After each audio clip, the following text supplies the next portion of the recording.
घाटकोपरमधील मृतांचा आकडा 16 वर. होर्डिंगखाली दबलेल्या कारमधून 2 मृतदेह बाहेर काढले. ढिगाऱ्याखाली आणखी काही जण अडकल्याची भीती.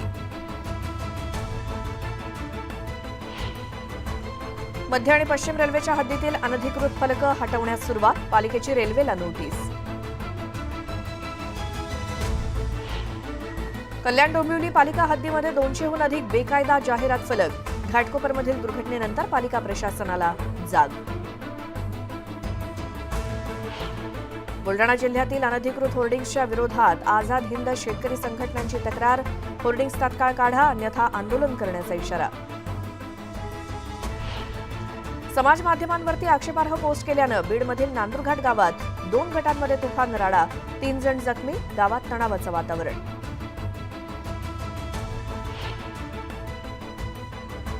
मुंबईसह पुणे ते बालेश्वर दरम्यान उन्हाळी विशेष गाड्या धावणार. मनमाड, भुसावळ, मलकापूर, अकोला आणि बडनेरला थांबणार. राज्यामध्ये पुन्हा गारपिटीची शक्यता. अहमदनगर आणि नाशिकला अलर्ट जारी.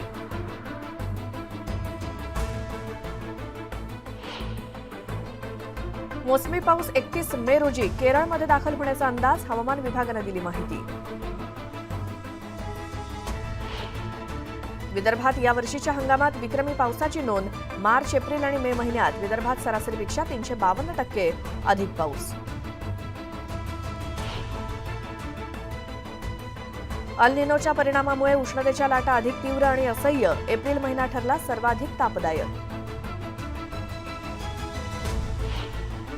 खरीप हंगामासाठी रासायनिक खतांचा साठा मंजूर. खतांचा तुटवडा निर्माण होऊ नये म्हणून कृषी विभागाचं नियोजन.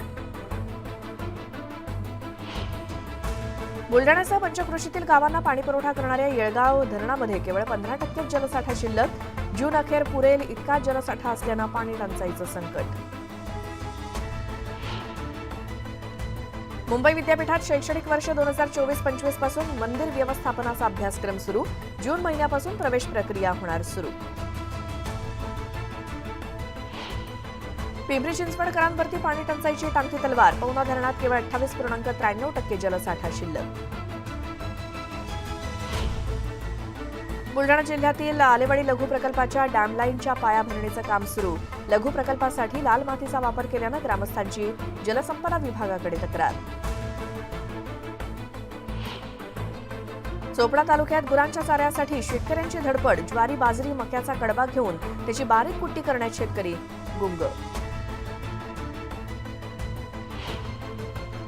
गोंदियातील रक्तपेढ्यांमध्ये 15 दिवस पुरेल इतकाच रक्तसाठा शिल्लक. स्वयंस्फूर्तीनं रक्तदान करण्याचं नागरिकांना आवाहन. आणि सोलापूरच्या वांगी गावात पीर महादेव यात्रेला सुरुवात. 3 दिवस धार्मिक कार्यक्रमांचं आयोजन. दर्शनासाठी हजारो भाविकांची गर्दी.